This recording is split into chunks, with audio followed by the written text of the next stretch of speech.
오늘 저희들에게 주신 하나님의 말씀 함께 보도록 하겠습니다. 고린도전서 1장 10절에서 18절 말씀입니다. 고린도전서 1장 10절에서 18절 말씀입니다.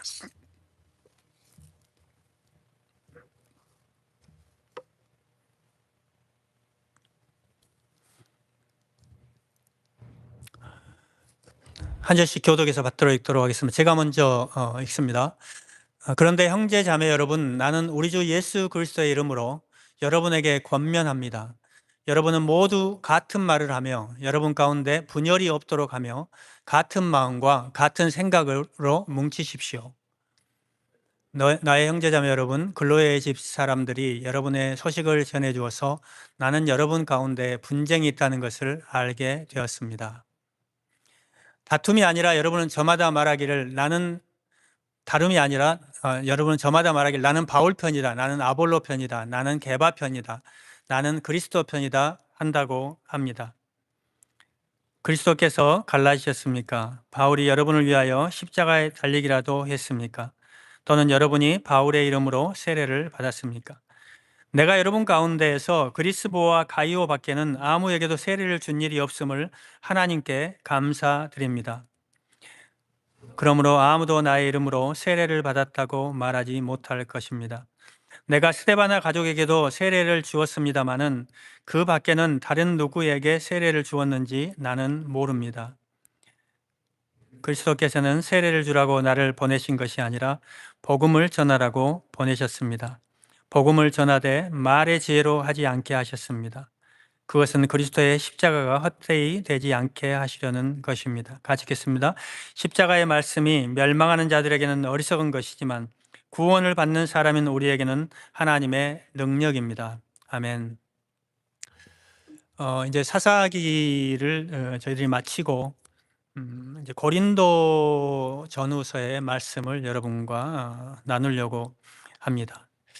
여러분도 알다시피 고린도 교회는 사도 바울이 제2차 선교 여행 도중에 데살로니가, 베레아 그리고 아테네를 거쳐서 고린도에 도착하게 됩니다. 그리고 고린도에서 약 1년 6개월, 18개월을 머무르면서 복음을 전하며 세워진 교회가 고린도 교회였습니다. 굉장히 오랜 기간 동안 거기에 머무른 거죠. 그런데 이 고린도 교회는 굉장히 급속히 성장을 한 것 같아요. 그런데 고린도 교회가 급속히 성장은 했지만 여러 가지 복잡한 문제들이 생기게 됩니다. 그래서 사도 바울이 그 성도들에게 하나님이 원하시는 그런 바른 삶을 살도록 권하기 위해서 이런 가진 문제들에 대해서 답을 주면서 편지를 쓴 내용입니다. 여러분도 알다시피 고린도는 그리스 남단에 있는 항구 도시이기도 합니다. 그리고 가장 그때 당시에는 번창한 도시였습니다. 항구 도시인데다가 그리스 사람들이 어떻게 보면 여신으로 섬기는 아프로디테 신전, 또 비너스 여신을 섬기는 수호신으로 모시고 있는 그런 신전들이 있었기 때문에 주민들이 도덕적으로 타락되어 있었고, 특히 성적으로 굉장히 그런 문란한 그런 지역이었습니다. 이런 곳에 세워진 교회이기 때문에 고린도 교회도 문제가 많을 수밖에 없었겠죠. 근데 오늘 저는 설교를 준비하면서 사실은 좀 어려움이 있었어요. 왜냐하면 지금 고린도서 1장에서 다루고 있는 그런 주제가 분쟁이에요, 분쟁, 파벌. 그런데 우리 교회에는 뭐 드러나는 분쟁이나 파벌이 없거든요. 이 말씀을 준비하는 게 굉장히 좀 어렵기는 하더라고요. 그러나 교회는 인간이 모인 공동체이기 때문에 파벌이 형성될 가능성은 얼마든지 있습니다. 그렇기 때문에 우리가 하나님이 원하시는 거룩한 공동체를 우리가 꿈꾸고 있기 때문에 예방 차원에서 사도 바울이 고린도 교회에 주었던 이 말씀이 앞으로 우리가 건강한 교회를 세우기 위해서는 꼭 필요한 말씀이 아닌가, 우리에게도 굉장히 유익할 거라고 생각합니다. 자, 그렇다면요, 어떻게 하면 교회에서 이런 파벌, 분쟁이 생기는 것을 방지할 수 있을까요? 초대교회 성도들에게 주었던 그 하나님의 말씀 무엇일까요? 첫 번째로는요, 자만을 조심해야 됩니다. 자만. 여러분, 우리가요, 믿음이 커졌다고 생각할 때 우리 자신들을 굉장히 돌아봐야 됩니다. 내가 믿음이 굉장히 커졌다, 내가 믿음이 성장했다고 할 때, 그럴 때 조심해야 되는 거죠. 고린도 교인들을 보면요, 이런 문제가 생길 것 같지가 않아요. 사도 바울이 하나님께 감사하다고 할 정도로 이 고린도 교회의 성도들은 영적으로 갖추고 있는 것이 많았어요. 전도에도 열심히였고요, 성경 지식도 굉장히 많았어요. 그리고 구원에 관한 확신도 있었고요, 영적 은사에도 부족함이 없었고, 재림에 관해서도 예수님이 다시 오실 것이다, 이러한 재림 신앙도 확실하게 있었습니다. 한번 볼까요? 6절에 7절 한번 보겠습니다. 한번 읽어보겠습니다. PPT 한번 띄워주시죠.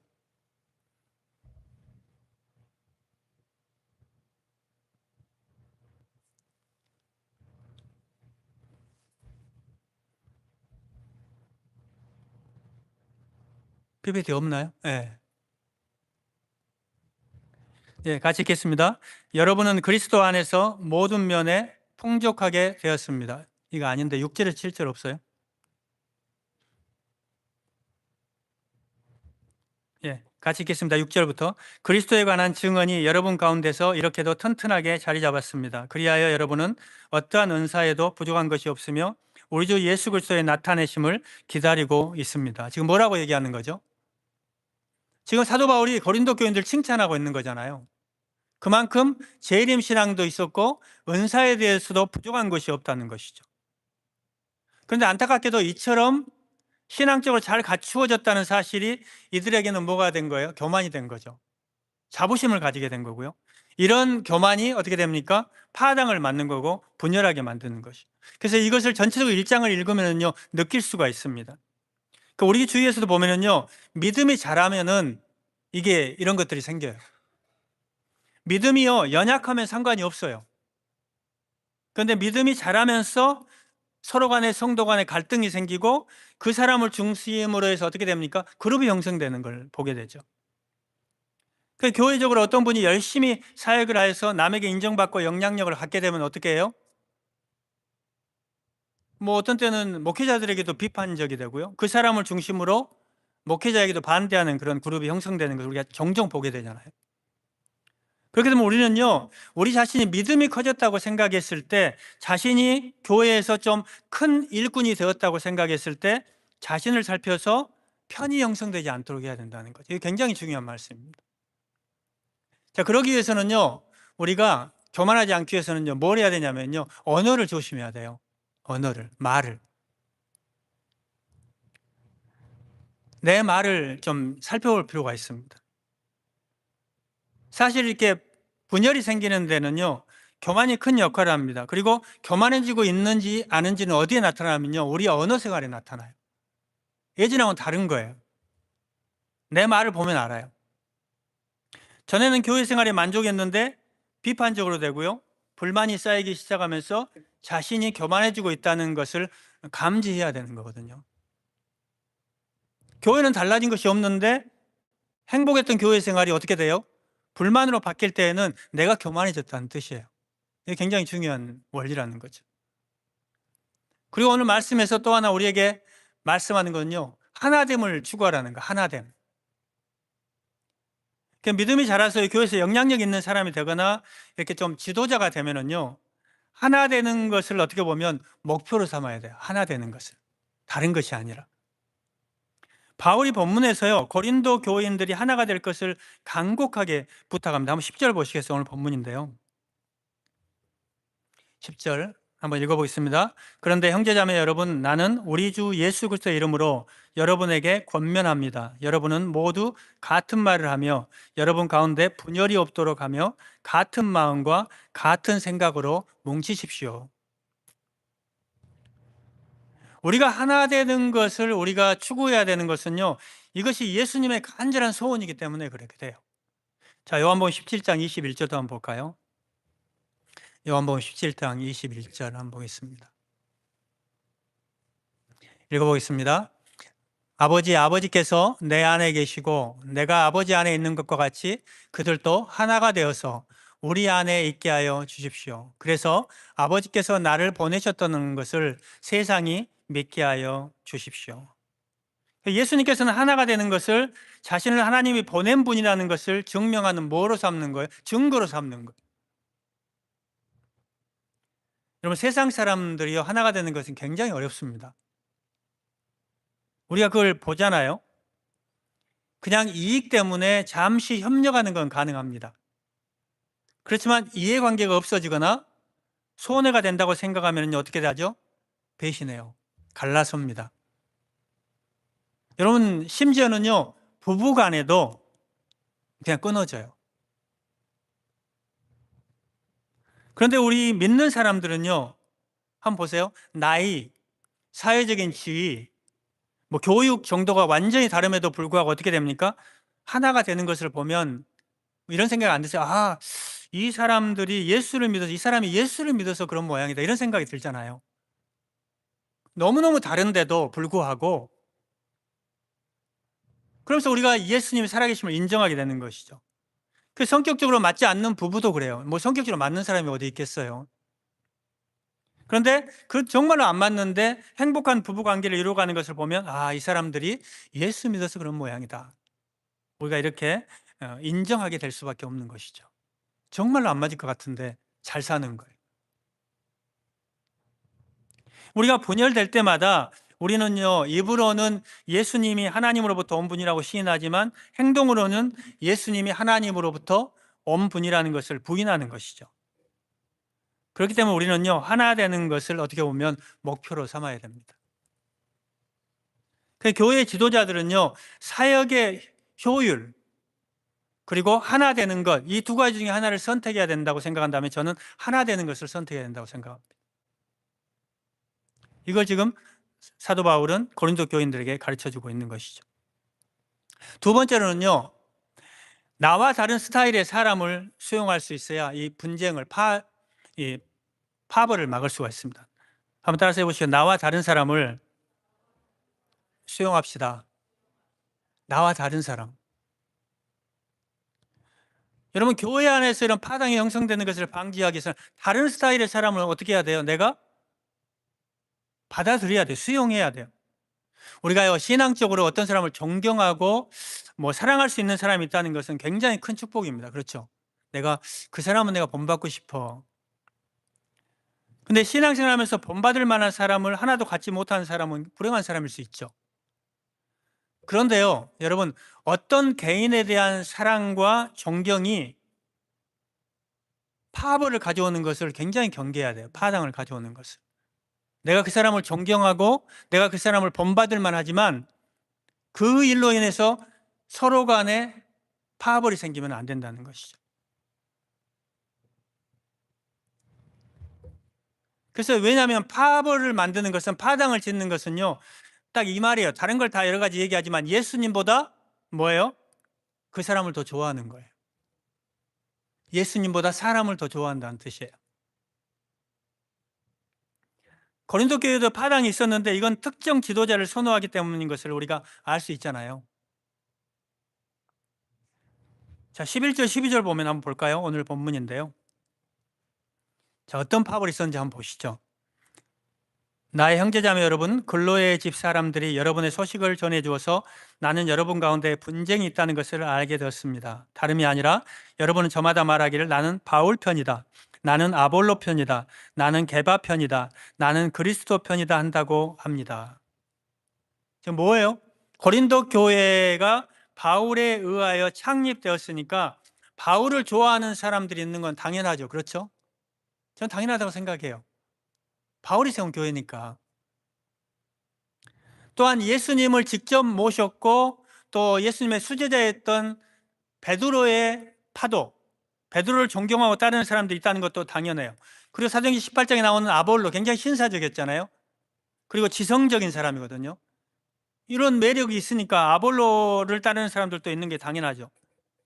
그러나 한 개인을 따르는 것이 다른 사람을 배척하는 것으로 변할 때 어떻게 됩니까? 파벌이 형성되는 거예요.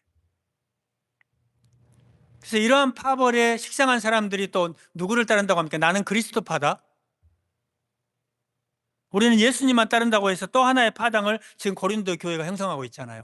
나는 바울도 아니고, 나는 베드로도 아니고, 나는 아볼로도 아니고, 나는 그리스도파다. 다른 사람들을 수용하기 위해서는요, 여러분, 예수님보다 어떤 개인을 더 사랑하면 안 되거든요. 하나가 되기 원하는 주님의 간절한 소원을 알면서도 특정 개인을 중심으로 우리가 파당을 형성한다면 이는 예수님보다 특정인을 더 사랑하기 때문이라고 밖에 말할 수가 없는 거죠. 다른 핑계가 없는 거죠. 그래서 우리가 파벌을 방지하기 위해서는요, 또 다른 지도자를 우리가 수용하기 위해서는 새로운 사람의 스타일에 그런 어떤 우리 자신을 적극적으로 어떻게 해야 되는 거예요? 적응을 해야 돼요. 수용을 해야 되는 거죠. 예를 들어서 한번 예를 들어볼까요? 구역이나 우리가 목장이라고 우리는 이제 부르려고 하는데, 목장이나 뭐 소그룹을 정하는 경우에도 이전의 리더들을 너무너무 사랑해가지고 새로운 리더에게 정을 못 붙이는 사람들이 있잖아요. 딱 바뀌면은. 그래서 새 리더 사이에서 어떤 간격이 생겨서 뭐가 생겨요? 파벌이 생기는 거예요. 그래서는 안 된다는 거죠. 왜냐하면 예수님이 우리 자신의 진정한 목자라고 우리가 고백하잖아요. 예수님이 나의 목자이십니다. 그리고 특정 리더는 뭐예요? 예수님의 그냥 뭐예요? 일꾼인 거예요. 대리인이라는 거죠. 목사님 저도 마찬가지예요. 비전교회 담임 목사는 뭐예요? 누구예요? 예수님이시죠. 저는 뭡니까? 그냥 명칭만 담임 목사지 저는 그냥 부목사예요. 그냥 예수님이 시키라는 대로 하는 거죠. 그래서 우리가 그런 리더가 바뀌어도 새 리더의 스타일에 우리를 적극적으로 어떻게 해야 되는 거죠? 적응시켜야 되는 것이죠. 맞춰야 되는 것입니다. 사역 부서도 마찬가지 아닙니까? 사역 부장이 바뀌면 어떻게 돼요? 전에 일하던 사람들이 다 우르르 물러나고 또 아니면 다른 부서로 가는 경우가 있잖아요. 이게 경험하는 것들이잖아요. 이럴 때는 우리가 심각하게 생각해야 되는 거죠.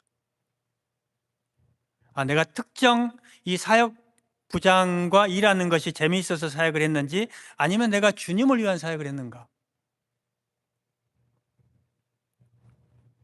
주님을 위해서 사역을 했다면 사역 부장이 바뀐다고 해서 내가 사역을 어떻게 해요? 그만둘 수가 없다는 거죠. 그러니까 새로운 사람이 오게 되면 그 사역 부장의 그 리더의 스타일에 우리 자신을 적극적으로 어떻게 해야 된다고요? 맞춰가야 된다는 것입니다. 왜 그럴까요? 또 하나 중요한 것은요, 하나님은 인간이 예상하지 않는 방법으로 일하시기 때문에 그래요. 하나님이 일하시는 방법은요, 우리가 꼭 계획한 대로 일하시지 않아요. 사실 교회에서의 어떤 특정 지도자를 좋아하는 것은요, 그 사람이 사역을 잘하기 때문에 그렇습니다. 그렇잖아요. 목회자가 봤을 때 굉장히 일을 잘하는 사람들이 있잖아요. 뭐 사역하는 방법이 효율적이고 뭐 주님의 사명을 완수하는데 굉장히 귀하게 필요한 사람들이 효과적으로 생각되기 때문에 그러한 경우가 많죠. 그러나 우리가 기억해야 될 것은 하나님께서는 우리가 생각지도 않은 방법으로 일하실 수가 있다는 것이죠. 이러한 사실은요, 오늘 지금 1장 전체 그 복음이 어떻게 전파되었는지를 살펴볼 때도 그게 나타나고 있습니다. 하나님께서는요, 그 아들을 인간으로 세상에 보내시어 십자가에 달려 돌아가시게 함으로써 인류를 구원하셨는데, 이러한 방법은요, 인간적으로는 도저히 생각할 수 없는 방법입니다. 자, 오늘 본문 한번 볼까요? 18절. 한번 18절 읽어보겠습니다. 읽겠습니다. 십자가의 말씀이 멸망할 자들에게는 어리석은 것이지만 구원을 받는 사람인 우리에게는 하나님의 능력입니다. 사람들이 생각할 때 이것은 이해할 수 없는 방법이에요. 예수님이 인간이 되었다는 것은. 그러니까 유대인들에게도 이방인들에게도 복음이 어떻게 들리냐면 이상한 거예요. 어리석은 말처럼 들리는 거예요. 말이 안 되는 거예요. 자, 22절에서 23절도 한번 볼까요? 22절에서 23절. 한번 읽어보겠습니다.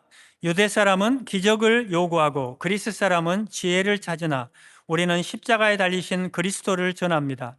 그리스도가 십자가에 달리셨다는 것은 유대 사람에게는 거리낌이고 이방 사람에게는 어리석은 일입니다. 자, 이게 무슨 말이에요? 유대인들은 메시아가 모세처럼 큰 능력을 행하는 사람일 거라고 기대를 하고 있는 거예요. 그래서 예수님에게도 뭐 했습니까?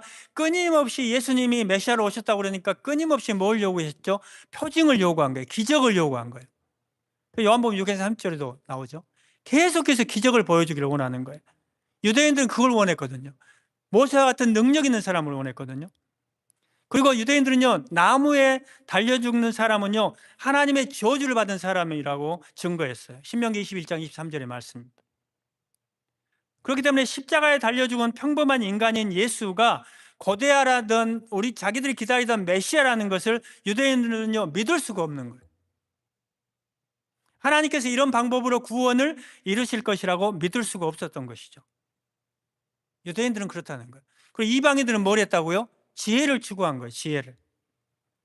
현대로 치면 지성인에 해당하는 사람들인데, 이들에게 하나님의 아들이 인간으로 세상에 와서 십자가에 처참한 죽음을 죽으시고 하나님이 이를 통해서 구원을 이루었다는 이 복음이 논리적이지도 않고 합리적이지도 않기 때문에 믿을 수가 없다는 거예요. 이방인들에게, 헬라 사람들 특히나. 그러나 하나님은 어떻게 했다고요? 아무도 예상하지 않는 방법으로 구원을 이루셨다는 거예요. 이게 하나님의 방법이라는 것입니다. 하나님의 방법은요, 세상의 관점에서 보면 말이 안 돼요. 구원의 역사도. 그런데 뭐가 있었다고요? 능력이 있었어요, 여러분. 믿으십니까? 능력이 있었어요. 복음을 믿고 변할 수 없는 사람이 변하는 모습을 보고 복음을 믿은 후에 수많은 기도응답을 체험한 우리들은 이러한 복음의 능력을 체험하고 있잖아요. 직접 여러분이 체험하시잖아요. 자, 오늘 24절도 한번 볼까요? 24절 한번 읽어보겠습니다. 그러나 부르심을 받은 사람에게는, 유대 사람에게나 그리스 사람에게나 이 그리스도는 하나님의 능력이요 하나님의 지혜입니다. 아멘. 바울이 이처럼 복음에 관하여 말하고 있는 것은 고린도 교인이 안고 있는 파당의 문제를 지금 염두에 두고 있는 것입니다. 그렇기 때문에 우리들도 어떤 그런 특정한 지도자의 사역 방법에 익숙해 있다 할지라도 새로운 어떠한 지도자의 방법을 적극적으로 어떻게 해야 된다고요? 받아들여야 된다는 것입니다.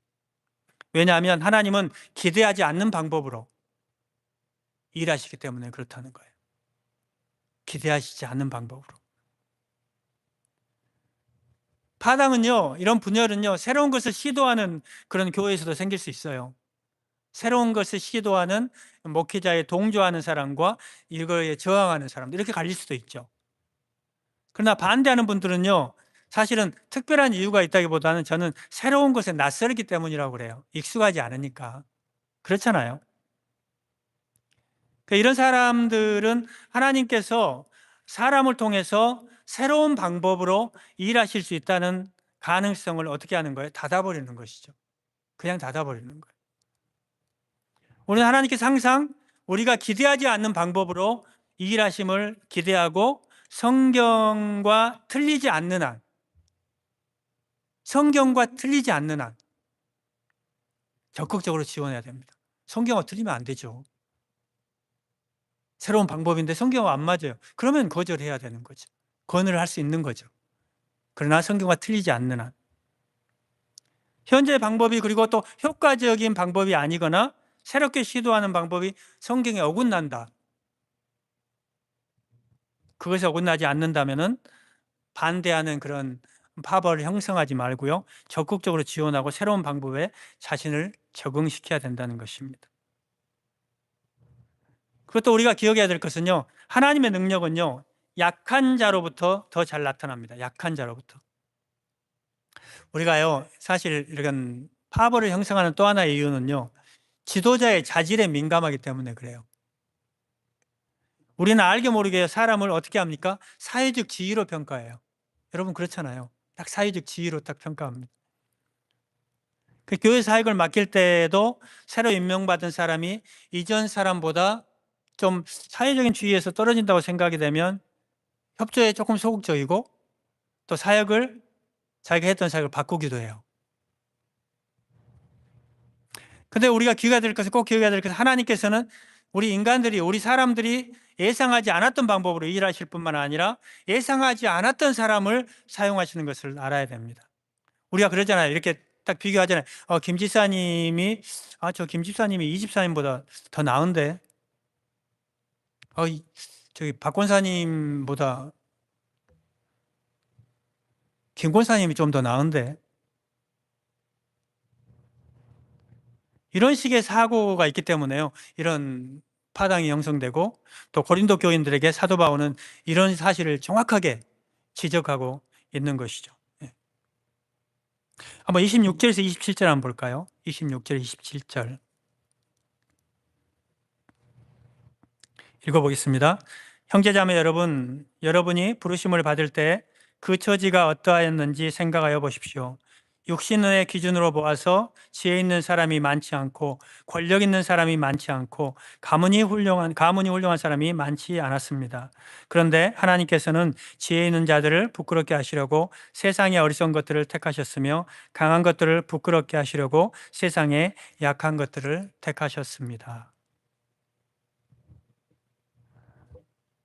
사회적인 신분이 높지 못한 고린도 교인을 하나님께서 구원하시고 사용하고 계시다면 인간적으로 볼 때 탁월해 보이는 사람만을 쓰시는 것이 아니니까 이런 지도자를 비교하고 또 파당을 형성하지 말라고 지금 권면하고 있는 것이죠.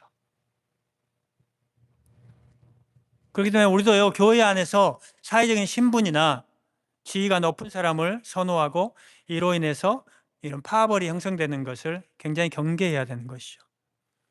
사실은 하나님께서는 사회적인 신분이 없는 사람, 갖춘 것이 없는 무능해 보이는 사람을 더 사용하실 때도 있다는 것입니다. 왜냐하면 이렇게 할 때 생기는, 어떻게 보면 사역의 열매가 전적으로 하나님의 은혜다라는 것이 더 분명해지기 때문일 수도 있어요. 하나님의 은혜다. 진짜로 자기가 안 되는 사람인데 하나님께서 그 사람을 통해서 놀라운 열매들을 이렇게 거둘 때는 어떻게 합니까? 사람 다 어떻게 하겠어요? 하나님께 영광을 돌릴 수밖에 없는 것이죠. 자, 28절, 29절 한번 마지막으로 한번 읽어보겠습니다. 28절에서 29절. 하나님께서는 세상에서 비천한 것들과 멸시받은 것들을 택하셨으니 곧 잘났다고 하는 것들을 없애시려고 아무것도 아닌 것들을 택하셨습니다. 이리하여 아무도 하나님 앞에서는 자랑하지 못하게 하시려는 것입니다. 그러므로 우리는요, 새로운 지도자 또 사역 담당 리더들을 평가할 때 사회적인 기준으로 평가하고 존경하는 사람 또 덜 존경하는 사람을 나누어 이런 파벌을 형성해서는 안 되는 것이죠. 사실 교회 리더도 세상적인 관점에서 갖춘 것이 없는 분들이 교회도 더 부흥시키고 전도도 많이 하는 것을 우리가 보게 되잖아요. 그렇기 때문에 우리는요, 지도자에 관해서 두 가지 질문을 던져야 되는 것 같아요. 교회 안에서. 뭡니까? 이분이 하나님의 뜻대로 살려고 하는가?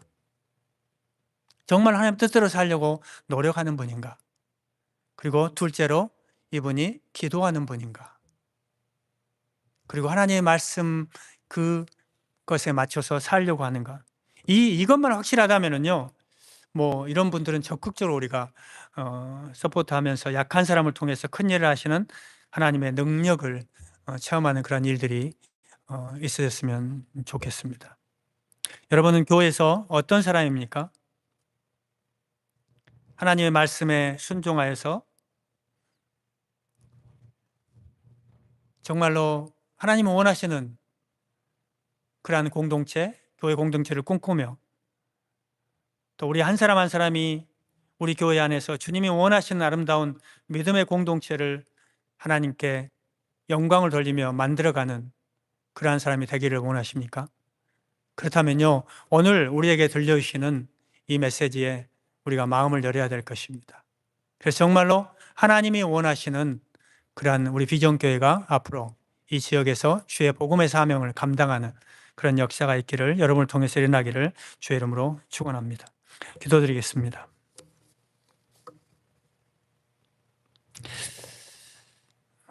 오늘 시간에 기도할 때 함께 결단하면서 기도했으면 좋겠습니다. 하나님, 우리가 꿈꾸는 것이 있습니다. 우리 비전교회가 하나님이 기뻐하시는 믿음의 공동체가 되게 하여 주시옵소서. 주님이 피로 사신 이 몸된 교회, 이 교회 위에 정말로 이 우리 비전교회가 주님의 꿈을 이 지역사회에서 이루게 하여 주시옵소서. 그러기 위해서 오늘 우리에게 주신 말씀들을 우리가 결단하면 좋겠습니다. 우리가 교만하지 않게 되기를 원합니다. 다른 사람을 수용하는 넓은 마음을 갖기를 원합니다. 또 하나님, 사람보다 예수님을 더 사랑하는 내가 되게 하여 주시옵소서. 하나님의 놀라우심을 기대하며 또 하나님의 방법을 신뢰하는 그런 믿음으로 또 영혼을 구원하는 교회, 잃어버린 자를 찾아나서 그런 삶을 살게 하여 주시옵소서.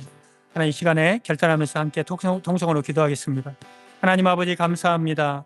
하나님, 우리가 하나님이 기뻐하시는 그러한 교회 공동체를 하나님 이 지역사에서 이루게 하여 주시옵소서. 주님께서 원하시는 그러한 하나님 꿈을 꾸었던 그러한 공동체, 하나님 아버지 초대교회와 같은 그런 공동체들이 되게 하여 주시옵소서.